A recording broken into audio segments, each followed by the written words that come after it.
Hey, Rabbi side. So here we are, at the beginning of Elul, basically, and I wasn't too sure what to talk about because I was thinking about I have some shiurim prepared on brain death and stuff like that. But then I decided, I remembered a famous Rabbi Yitzchak Belzer, Rabbi Yitzchak Petterberg, who was the Talmud of Rabbi Yisrael Salanter. He's actually put together Ohr Yisrael, which is a compilation of his letters. And he asked a question. The Mishnah in Rosh Hashanah says that it brings down all the different types of New Year's, and it brings down our New Year, the Rosh Hashanah that's approaching. And it says, Rosh Hashanah, Kol Boye Olam Oivim Lefanov Kibnei Morin. In Rosh Hashanah, every individual is judged Kibnei Morin. That's what it says. Every individual is judged Kibnei Morin. And the Gemara says, what in the world is Kibnei Morin? What does it mean? So the Gemara says, gives three interpretations what Kibnei Morin means. And all the interpretations have the same idea. It's conveying the same idea that each person on Rosh Hashanah is judged individually. It's not like some type of whole. It's some type of the whole entire Sibur is judged at together. No, each person has his own individual judgment. So how do you see that from the word B'nai Morin? So the Gemara says, what does B'nai Morin mean? So one man, the Amr says, it's referring to the sheep. The sheep? It's referring to the sheep when you take off Meiser. So how do you know, how does it work when you take off Meiser Behema? So you got 10 sheep in a pen. And you open up a little hole. And what do sheep like to do when they see a place to escape, to get out of the pen? They start running out. But it's a little hole. So one comes out.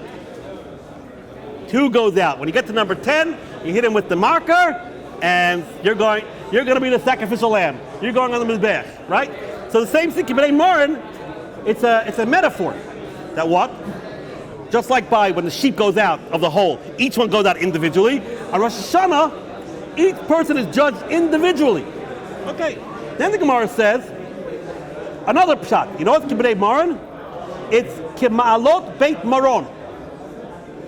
What is K'ma'alot Beit Maron? It seems that there was a certain very narrow cliff, and on both sides of the cliff there was a precipice, right, an abyss, and you didn't want to fall. You definitely didn't want to fall. And the road on that cliff was very, very narrow. And that was called Malas B'nai Morin. And you could only go on it individually. You couldn't go abreast. You couldn't have two people going together. Impossible. It had to be in a singular line, right? In a single line. So one person would go. The next person, I guess, in order that the guy shouldn't get nervous, would wait a couple minutes. The next person would go, right? A couple minutes later, the next person would go. Because again, they couldn't travel abreast. They couldn't travel together, side by side. And even one after another, they would give each other enough room because it was very, very nerve-wracking. So that's what it means, B'nai Morin.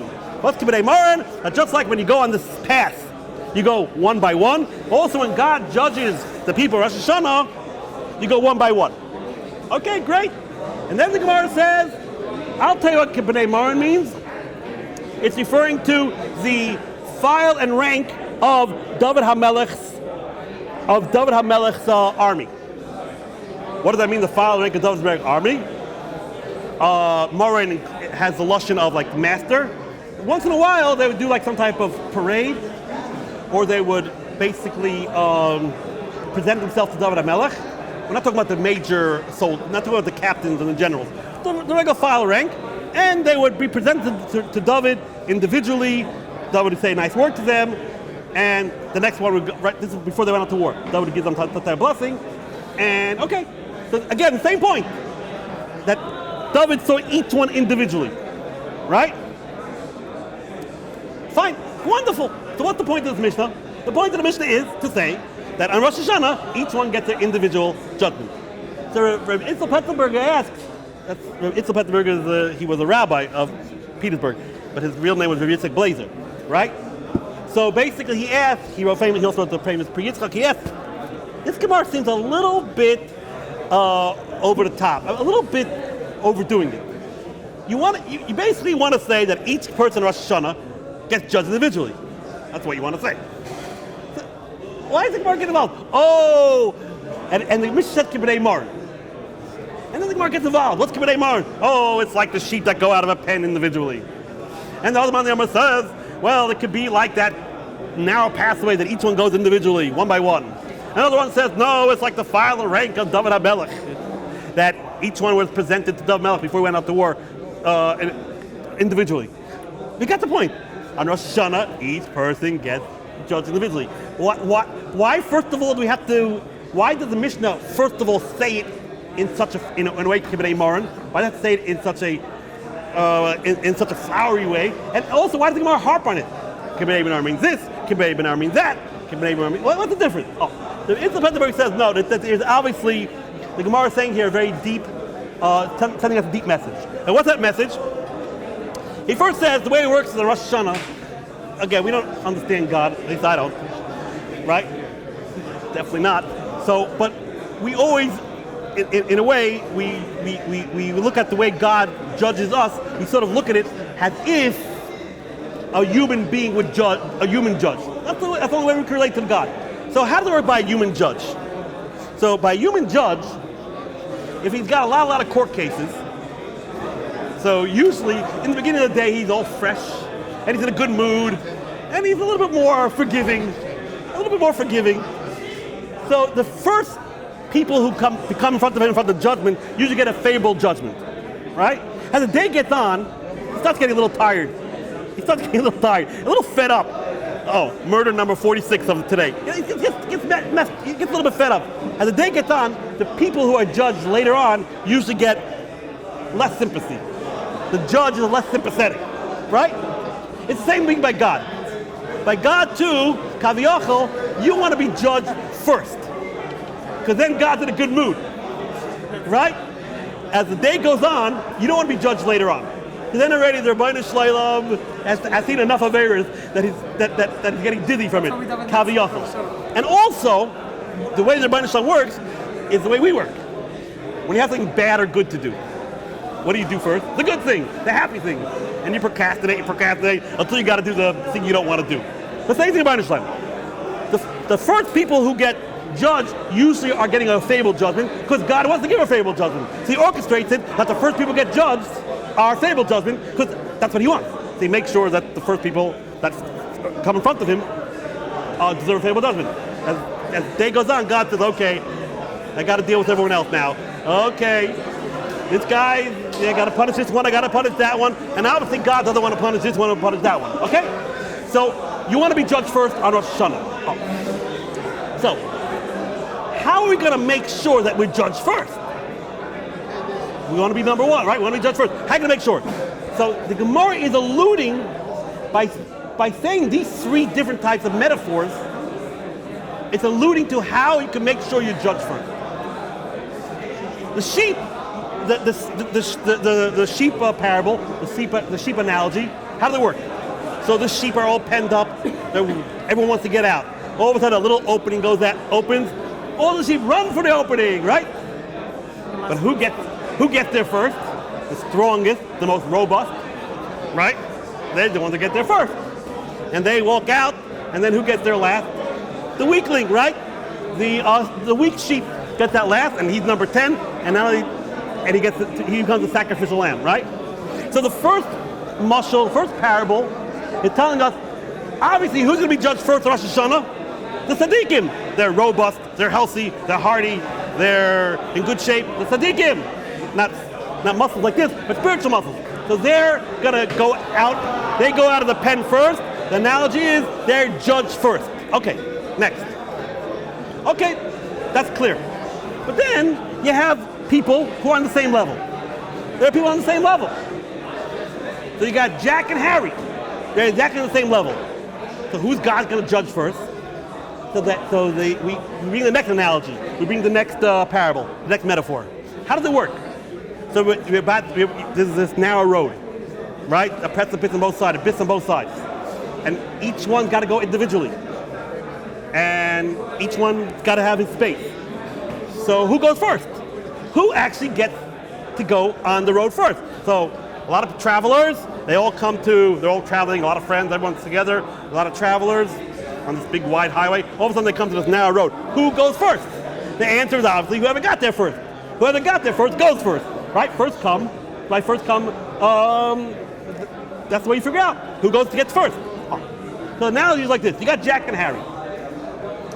Jack and Harry. God says, well, who should I judge first? Whoever gets judged first, get it more favorable.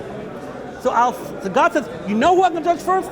The one who got there first. Got there first means he's been preparing for Rosh Hashanah for a longer time. The got there first analogy is someone who's been basically at the starting line from the beginning. When do you start? From Elul. The ones when they start hearing the shofar, when they go to daven on Elul, and as they start actually moving themselves a little bit, right? They start changing a little bit, they come on time, whatever it is, right? But a lot of people, what happens? Like half an hour before Rosh Hashanah, oh yeah, I really should maybe do some Teshuva. Yeah, really messed up, right? So some people take the whole Elul, some people after 2 weeks, some people a week before Rosh Hashanah. So that is analogy. Harry and Jack are basically the same thing. But Harry actually been taking Elul seriously with contemplation and maybe even changing a little bit. And Jack didn't do much. So who's going to go first? Harry's going to go first and judged first by God. And that's the analogy. Who goes on the narrow road first? The one who came first. Okay. That's analogy number 2. Analogy number 3, he says, and we all know that there's a concept that we have absolutely no idea, in some cases, why God judged the way he judged. It's totally arbitrary. We have no idea. Right? Why do I have a deficit of $50,000 in my bank account? It makes no sense. It's arbitrary, right? So definitely, there is a concept of judgment or shana that we say we don't understand. 99%, 90%, the tzaddik gets a good judgment, the rasha gets a bad judgment, but there is this quasi group of people that we don't understand what's going on. Oh. So here we go. You got Jack and Harry. For some reason or other, God said Jack should go first. He should be judged first. Why? We don't know. There must be some reason. Maybe he's a Gilgal of someone. Who knows what the reason is? Right? Maybe Jack's great-great-great-grandson will become the next Galadar, and therefore he has, who knows? I definitely don't know. So that is being hinted to by Chayala Shel Beit David. The way it worked was, again, we're not talking about the generals of the cavalry, we're talking about final rank. So who was the first one to go in front of David? So David said, blessed to go to war. There was no order. It was just arbitrary. It just happened to be that for some reason or other, this one was first, this one was second. So that is the third analogy, metaphor.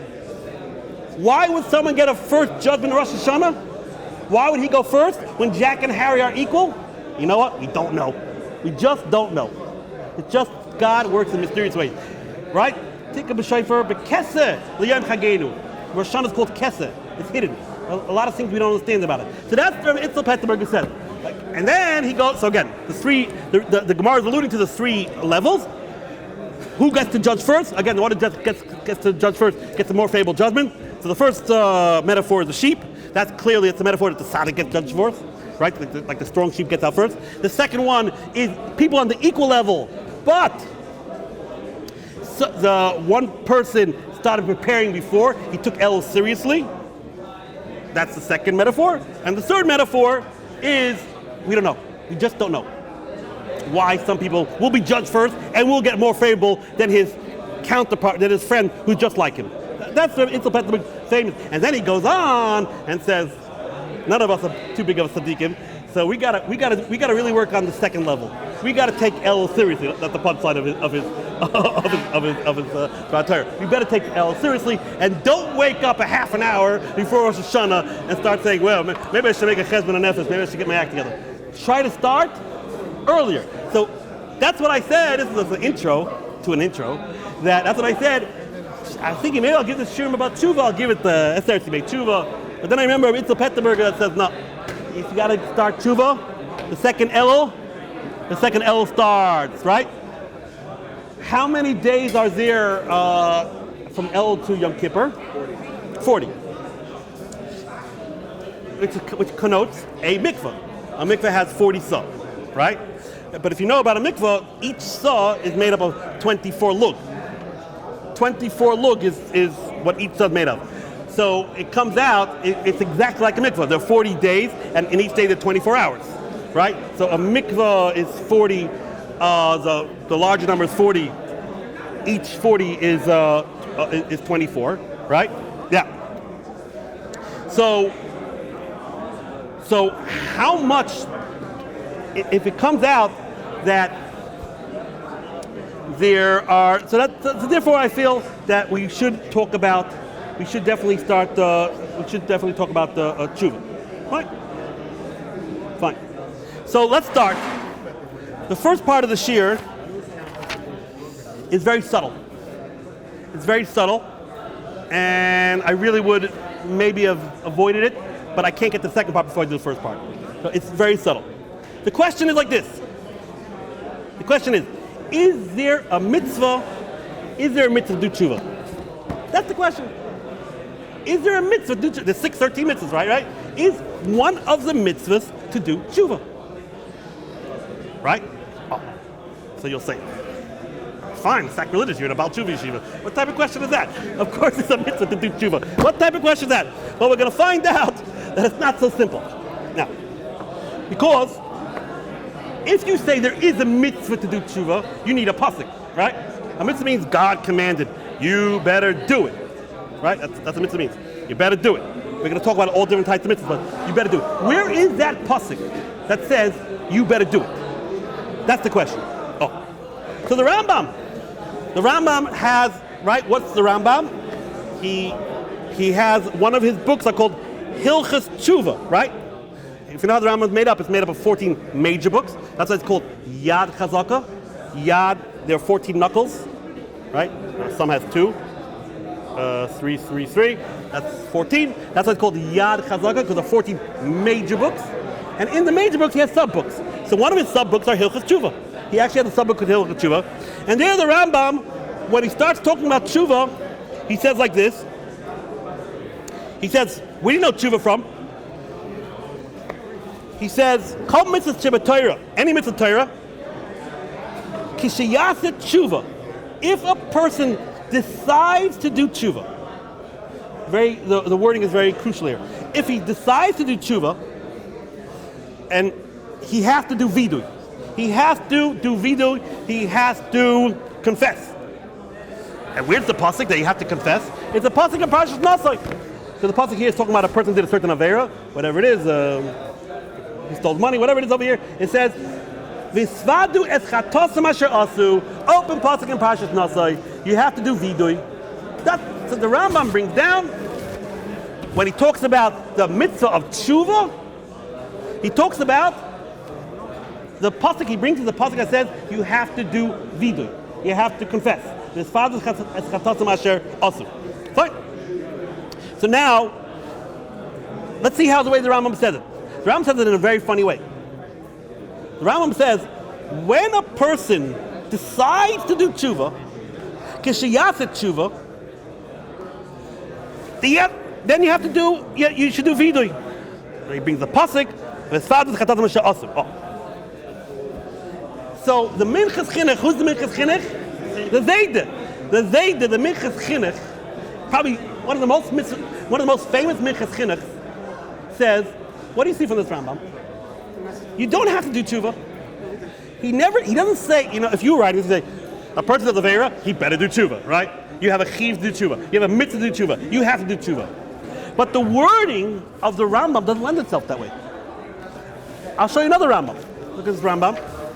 In Perek Zayin Halacha Aleph. Over there the Rambam says, since a person has free will, yishtadel adam laseh tshuva. You should try to do tshuva. It's a good thing. Why? Because you probably want olam haba. You don't want to die a balavera. You want to have kadei shizka l'chaya olam haba. So you're reading this Rambam. What is he talking about here? First of all, what does he say? You should try to do tshuva. What do you mean you try to do tshuva? You ever seen the Rambam says you should try to eat matzah. It's a good. No, it doesn't say that in the Rambam. It doesn't say you should try to shake a lulav. That's not what it says. It says you better shake a lulav and you better do matzah, right? And then he says here why? Because you want to go to Olam Haba. That's why you do that. It doesn't say anything around shake a lulav because you want to go to Olam Haba. It says in the Rambam says shake a lulav because you got to shake a lulav because God said so. So what's going on over here? A bigger question is the Rambam says later on never do mitzvahs in order to get Olam Haba. That's another problem. But being the language of the Rambam is clear. The language of the Rambam is you don't have to do tshuva. It's a good thing to do. It's a good thing to do, but you don't have to. There is no mitzvah to do tshuva. And that's the lashon. That's what the Mishnah says. And that's what the lashon says over here. Kishayaset tshuva. If you decide to do tshuva, it doesn't say you have to do tshuva. So let's explain. What in the world does this mean? What does it mean? The way the Mishnah explains it is because at the end of the day, he does bring a mitzvah. There is a mitzvah vidui. At the end of the day, there is a mitzvah vidui. So, what are you confessing if you didn't do tshuva? So, how does it work? So, basically, the way the Minchas Chinuch explains it is just like divorcing your wife, right? Did you ever see a tzaddik come home and say, I want to do all 613 mitzvahs, and his wife says, yeah, we got to do all 613 mitzvahs. Yeah, that's the type of house you want to live in. So the tzaddik says, you know what? One of the mitzvahs, they got to get divorced. All of a sudden, the wife says, maybe it's not such a good idea, right? We never saw that there's a mitzvah to go ahead and divorce your wife. Why not? The Torah says, look him this week's last week's parasha, right? So what's the answer? There is a genre of mitzvahs that you don't have to do. You don't have to do. If you decide you want to divorce your wife, there is a way to do it. This is called mitzvah kiyumit. This is a very important point. Mitzvah kiyumit means it is one of the 613 mitzvahs. It is one of the 613 mitzvahs, but you don't have to do it if you don't want to. Like I said, you don't have to divorce your wife. It's not a imperative. You don't have to divorce your wife. If you decide to divorce your wife, there is a way to do it. And if you do it that way, you get a mitzvah. So there is some happiness in divorce. So you will actually get a mitzvah. There's no question about it. You do get a mitzvah. But it's called a mitzvah kiyumis.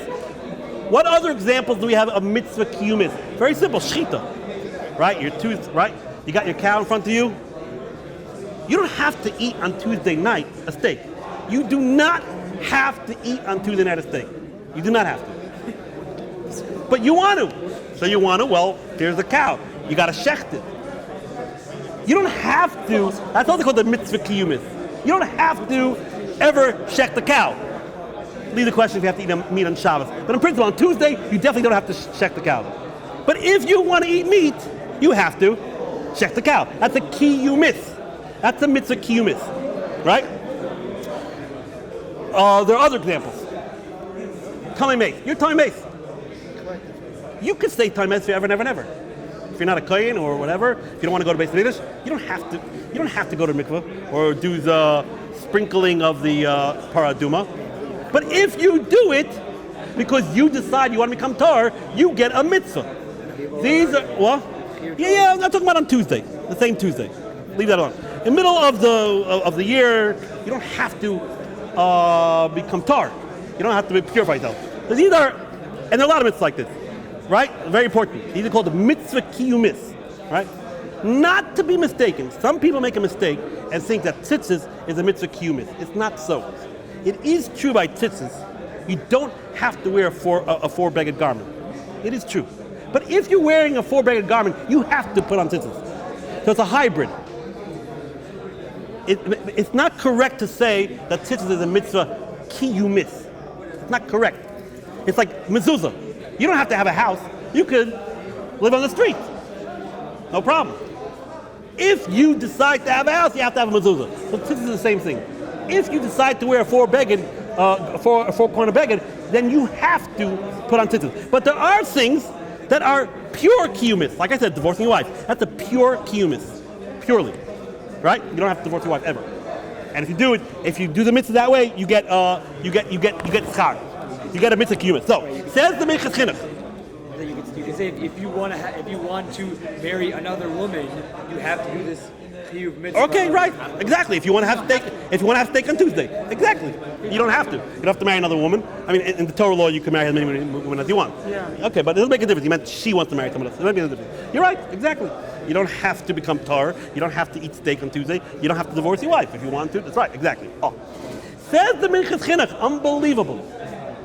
He says, based on the Lashon Ram, Teshuva is the same exact thing. But even Teshuva is exactly the same thing. You don't have to do Teshuva. You don't have to do Teshuva. There's no pasuk in the Chumash that you have to do Teshuva. No pasuk. We'll explain this in a minute. If you decide to do Teshuva, then there's a prescription how to do it. You have a certain way to do it. And that way is to do confess. So that's what the Torah says. The pasuk that the Rambam brings down is the pasuk of confession, to do vidu. And the way you read it like this, it's just like get. You don't got to divorce your wife. You want to divorce your wife, you got to write a get, l'shma. You don't got to do tshuva. You don't have to do tshuva. But, again, I'm going to repeat the Lashon. Kishiyasa tshuva, if you decide to do tshuva, he never said you got to do tshuva. Then, I'll tell you the way to do it. And if you do it this way, you get a mitzvah kiyumis. And what's the mitzvah kiyumis? The mitzvah kiyumis is the vidu. On that, you get the mitzvah kiyumis. This is the famous way that the mitzvah kiyumis say tshuva. What does that mean? Let's put it in perspective. So, you got Harry, right? I think Harry. So Harry is in bad shape. He was Machal Shabbos and he missed Shabbos. He's in bad shape, Harry. So he knows when he's going to go up to heaven. So in heaven, they have their a calculation. Machal Shabbos, 100 days in purgatory, 100 days in Hades.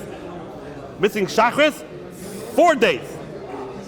So Harry goes up to heaven, and God says, oh, bad news, Harry.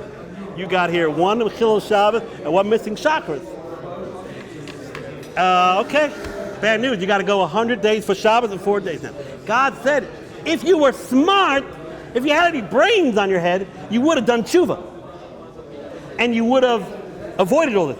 Meaning, according to the Mikveh, tshuva is not a mitzvah. It's not a chov. You don't have to do it. It's an opportunity. It's something that if you have any brains, if you're not an imbecile, you'll do it.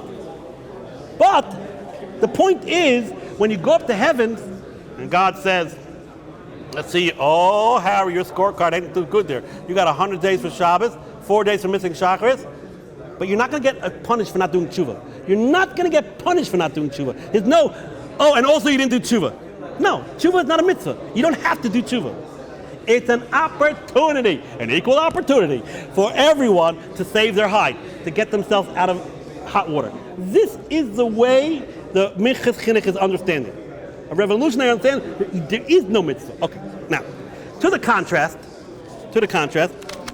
we have the famous Ramban and many other Rishonim.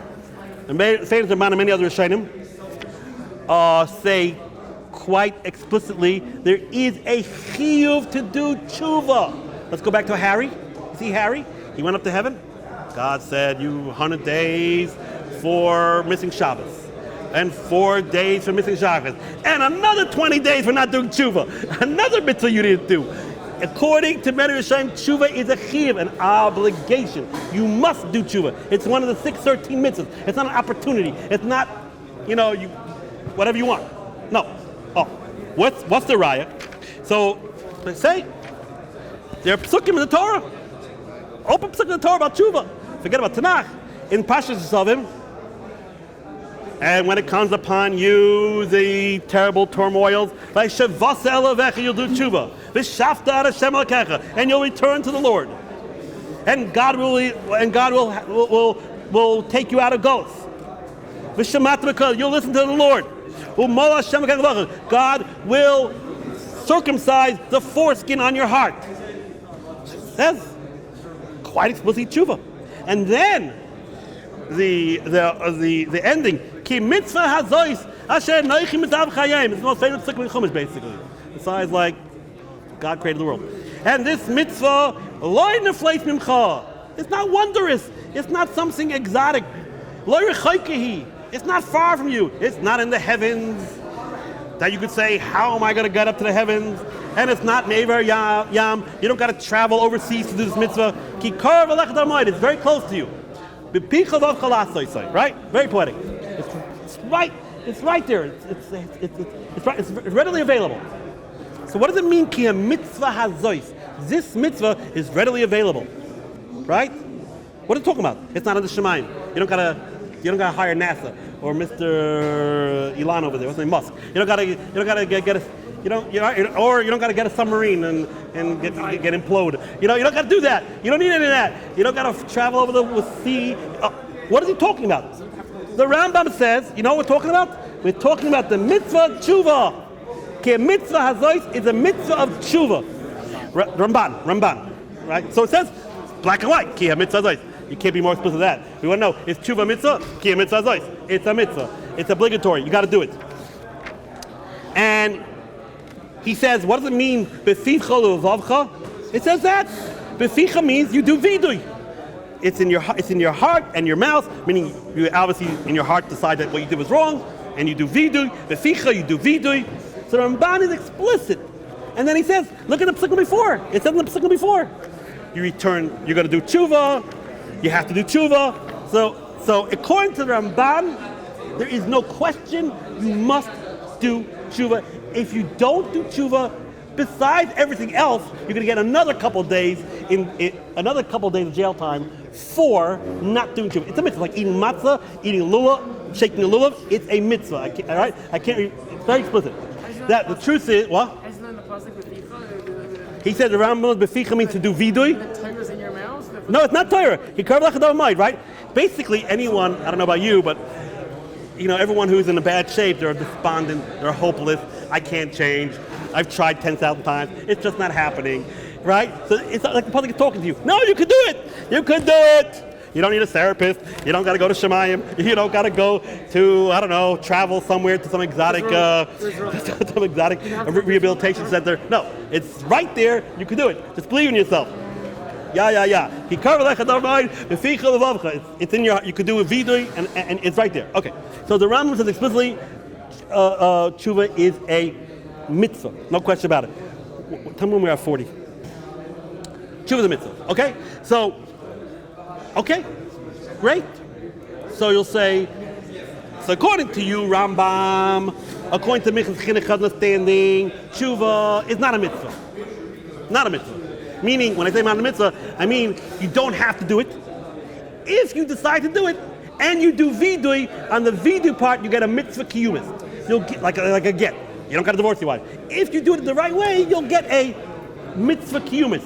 You call a extra credit mitzvah, but it's one of the 613 mitzvahs obviously gets, but it's sort of like extra credit, mitzvah kiyumis. So that's what Rambam says. You don't got to do tshuva, don't worry about it. If you do it the right way, you'll get some mitzvah for the vidui part. Okay? And so again, according to Rambam, when you go up to heaven, you won't get any punishment for not doing tshuva. You get punishment for all the various you did. But according to Ramban, it actually is a mitzvah. Oh, so you say, wait, one cut to pick a second. What does the Rambam do with all these psukim? So the truth is the Rambam actually talks about all these psukim. So the Rambam, now by the way, it's not only the Ramban. It's too late now, but Smak, the Rabbi Yoina, right? Rabbi Yoina, Shari Tshuva, El, that's the book to go to. They all say like the Ramban, you better do tshuva.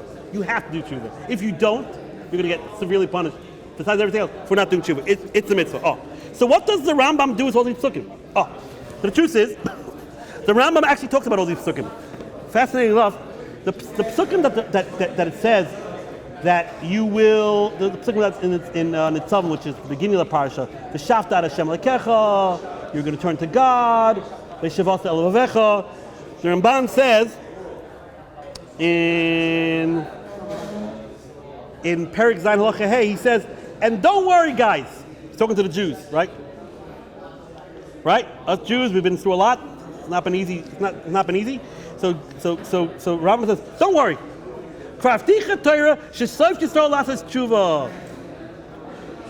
The Torah said that at the end of the day, we will do tshuva, and we're going to actually be redeemed. Like it says, etc.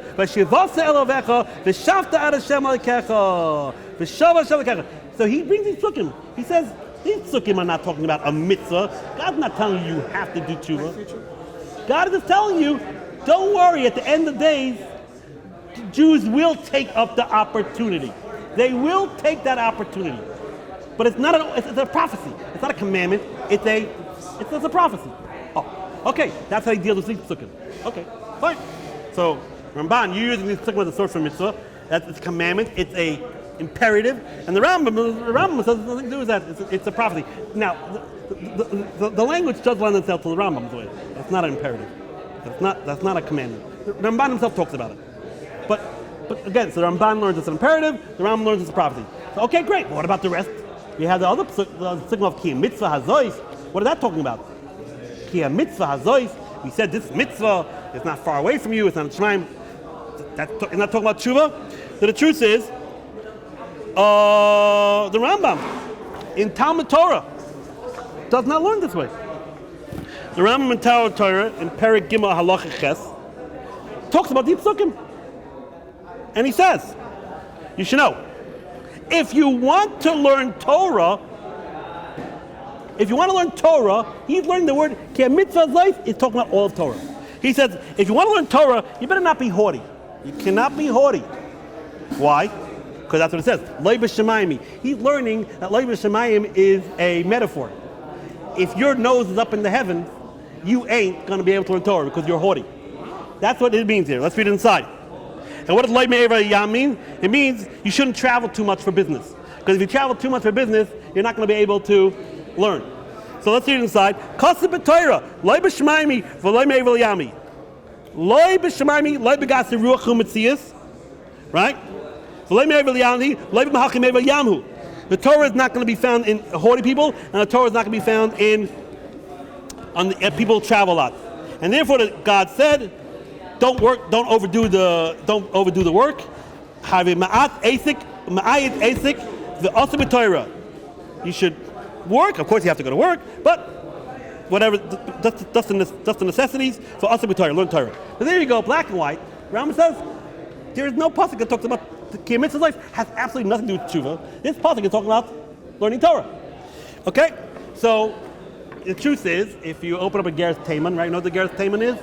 Right? The Rambam was a prolific writer. You wouldn't believe how much he wrote. It's unbelievable. And he also had a job. Right? It's unbelievable how much he wrote. He's a doctor. I don't know. It's unbelievable how much he wrote. The tshuvas from him.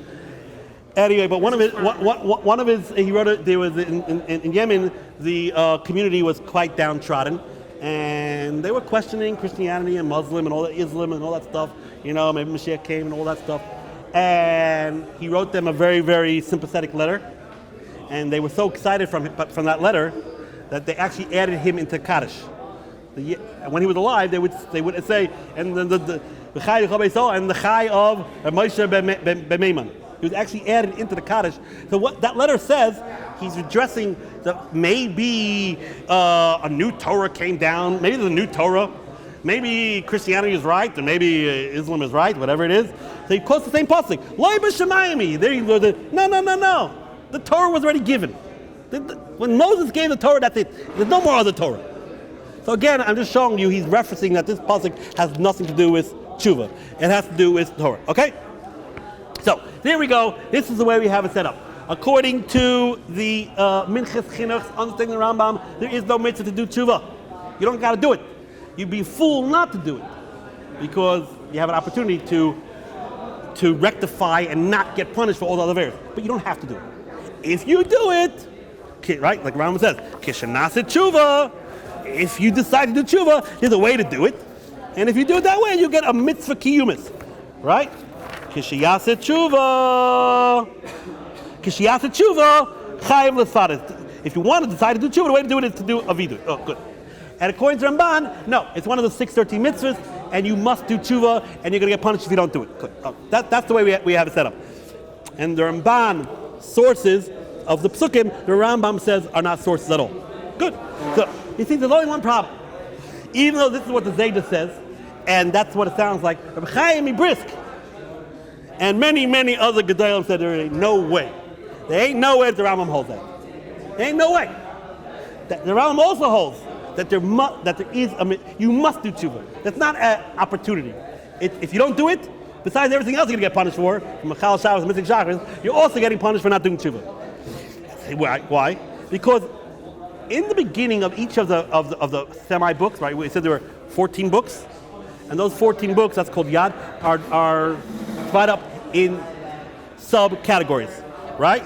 So let's say this is called Mada, but if you see, Mada is one of the 14 books, but you see, Mada comprises of Talmud Torah and Yesodei Torah and Avodah Zarah, right? And Tshuva, right? Those are the subbooks. In front of each subbook, the Rambam would actually write what is the subbook about. But he not only would write what the subbook about, he would say, what mitzvahs are we about to discuss? So here are Hilchot Tshuva. Rambam writes, mitzvahs esei echas sheyoshev achoyte michetoi lefnei Hashem v'yisvada. He says black and white. There is a mitzvah that a person should do tshuva, right? It's mitzvah sheyoshev achoyte michetoi lefnei Hashem v'yisvada. He says quite black and white that there is a mitzvah to do tshuva. Like the Minchas Chinuch says, there's no mitzvah to do tshuva. And if you do it, then you get a extra credit, you get a mitzvah for the vidu part. There's no mitzvah to do tshuva. No such thing. If you do it, and you do it in the right way, you get a mitzvah for the confession. For that part of tshuva, you get a mitzvah. But the title doesn't say that. It says openly that there is a mitzvah to tshuva. There are other references in the Rambam that does imply that there is a chiv to do tshuva. He says in Perek Zayin Lach Gimel, Kashem shesarcha adam lashuv me'elu, just like you have to return from deeds, you also have to return from bad midas. He says there, Kashem shesarcha adam lashuv, like the person has to return, right? He says here in Hey, Kol Nevi'im Kulum Sivu Ala Tshuva. All the Nevi'im commanded about the Tshuva. So from these Lashonis, it seems the other way. That even the Rambam agrees that it's not like the Minchas Chinuch. Right? Over here he says by Yom Kippur, on Yom Kippur, who ketz mechil sichel Yisrael, the chayav makol lasas tshuva. Oh, now I think the biggest raya is because the Rambam, this I didn't see anyone bring. The Rambam says, how does it work? On Rosh Hashanah, the Tzaddikim are signed for life. Rishayim are signed for death. And what are the Beinim? They're in limbo. So the Rambam, the way the Rambam says, so what do the Beinim do? He quotes the Gemara, not the way the Gemara says. He quotes it, the Beinim Thailand, Ad Yom Kippur, Im Asa Tshuva. If he does Tshuva, the Beinim will be okay. Right? Now it's hard to believe. So the famous question here, if we're talking about Beinani, 50-50, so just, I don't know, learn next hour, just do another mitzvah. If it's 50-50, why does the Rambam say, oh, what you have to do is tshuva? Just say, do an extra mitzvah, that is 51-49, right, 51-50. That's the famous question. But more so, if tshuva is not a mitzvah, how could the Rambam say, if you do tshuva, you're okay. And if you don't do tshuva, you're messed up. You don't have to do tshuva according to Rambam. It's voluntary. You don't have to do it. How can Rambam say everything is in the balance? The Beinani's life is in the balance. How's the Beinani's life in the balance? His life is in the balance. If he does tshuva, he'll be okay. He just said you don't got to do tshuva at all. He just said I understand. But it doesn't make sense that he should say. It's not 100% right, but it doesn't make sense to say what he should have said is, you're 50-50, do other mitzvahs. He seems to say the only thing you could do is tshuva. That is the only way you have a way to get out of this. Now, if you say tshuva is a mitzvah, so you understand.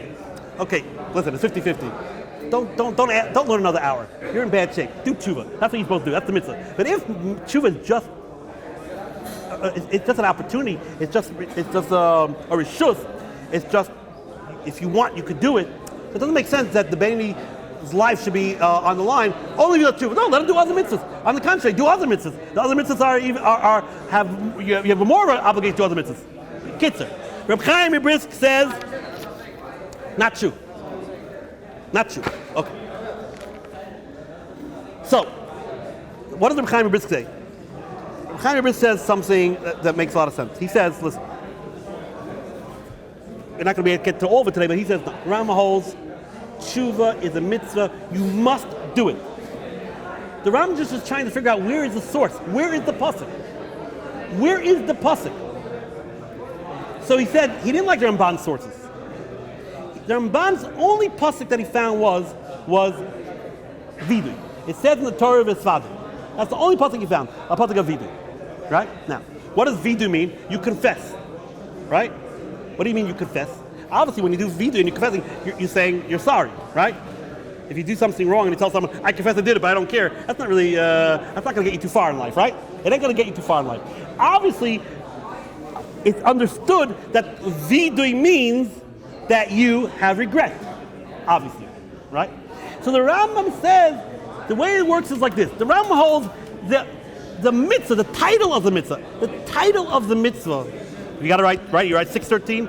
Rambam has a book called Sefer Mitzvahs. The title of the mitzvah, or the heading of the mitzvah, is vidui. That's the pasuk. But obviously, included in the vidui is you have to have regret, and you got to say you're not going to do it again. Because if you apologize to someone, oh, I'm so sorry, but I'm going to do it again anyway, that's not much of an apology. That's not much of a confession. So included in the confession is the charata, the regret, and the not doing azivas achet. That's all included, right? That's all included. So the Rambam, when he writes it out, the reason why the Rambam says you could do tshuva kishiyasek tshuva, he doesn't mean that tshuva is not obligatory. He's just saying when you do tshuva, and the main mitzvah of tshuva is vidui, because that comprises everything. Why? Because if you think about it, everything else is in the heart. Usually most mitzvahs of Torah are things you have to do. Right? So you feel regret. Great, you feel regret. I'm not going to do it again. Great, you're not going to do it again. But let's move on to manifestation. What's the manifestation? Vidui is the manifestation, by talking it out. That is the only real manifestation, a readily manifestation. So according to the Rambam, the heading of the mitzvah is vidui, but all of tshuva is included in it. It's not like the Mechas Chinuch said. The Mechas Chinuch said, according to the Rambam, it's like this. You don't got to do tshuva. You don't got to do tshuva. You don't got to do anything. You don't got to do anything. If you do it, there's a way to do it, and you get a mitzvah for doing it that way. You get a mitzvah of vidui. Like you don't got to divorce your wife. If you do it, there's a way to do it. We're saying, the Reb Chaim says, no. You must do tshuva. And it's all included in vidui. It's all included in vidui. So it comes out like this, Reb Chaim explains.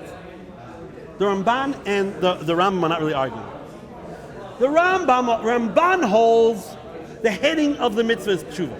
That's the heading of the mitzvah. A subcategory of that mitzvah is vidui. So if you'd open up the Ramban, he would say, there's a mitzvah to do tshuva. That is the heading. Included in that is obviously vidui. According to the Rambam, the way it is like this: the heading of the mitzvah is vidui. Obviously, included in that is you got to do tshuva. You got to do tshuva. You got to have. You got to do tshuva. Obviously, you're not going to confess something unless you have regret, and that's what the Rambam says openly. Look at the Rambam. The Rambam says here, what is a tshuva? My tshuva. He says you should stop doing the sin, and you should regret what you did. And he ends off, you have to do vid. You got to say it openly. So you see openly that Rambam is saying vidu includes everything. And that way, Rambam makes more sense. That vidu is the action, it's the gemar, it's the culmination. So that is considered the main. That is considered the main mitzvah, and vidu is the subcategory. According to Ramban, it goes the other way. Okay. Again, but the Minchas Chinuch does not learn that way. And but Teshuva's part of the mitzvah. Right, obviously. Right. It's not a extra mitzvah. It's nichla. It's included. Obviously, if you're confessing, everything's included. You're confessing because you feel bad of what you did. Okay, now it's late, and we're not going to continue. But okay, we sort of gave a. On one hand, if you just read the Rambam, it says. You should look it up, and it's hard for me to repeat it. Then, Kishiyaseh tshuva v'yashem mechetay, you should do vidui. The lashon does sound like it's voluntary. So we're giving trying to give an answer. No, he means that the tshuva is not the main. Tshuva is like a subcategory. So he doesn't say you have to do tshuva, but he really means you have to do tshuva. He means the main thing is vidui. You have to do vidui, and included that is tshuva. Good. But how are you going to answer the other question? The other question, there he says black and white. How can anyone argue on the Minchas Chinuch? He says it black and white.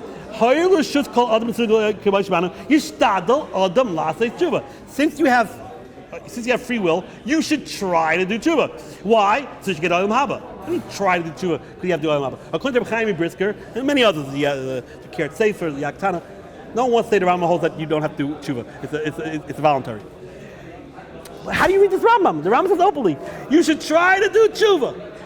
What do you mean try? And what do you have to give a reason? Why? So she should get olam haba. What do you mean why? Why? Because it's a mitzvah. You got to do it. Like we said. So, believe that next week we're going to try to answer this Rambam. That even if Rambam holds it's a mitzvah and you have to do it, and after 120, Harry's going to go up to heaven and say, God's going to say 100 for Shabbos, 4 for Shachris, and another 10 for not doing tshuva.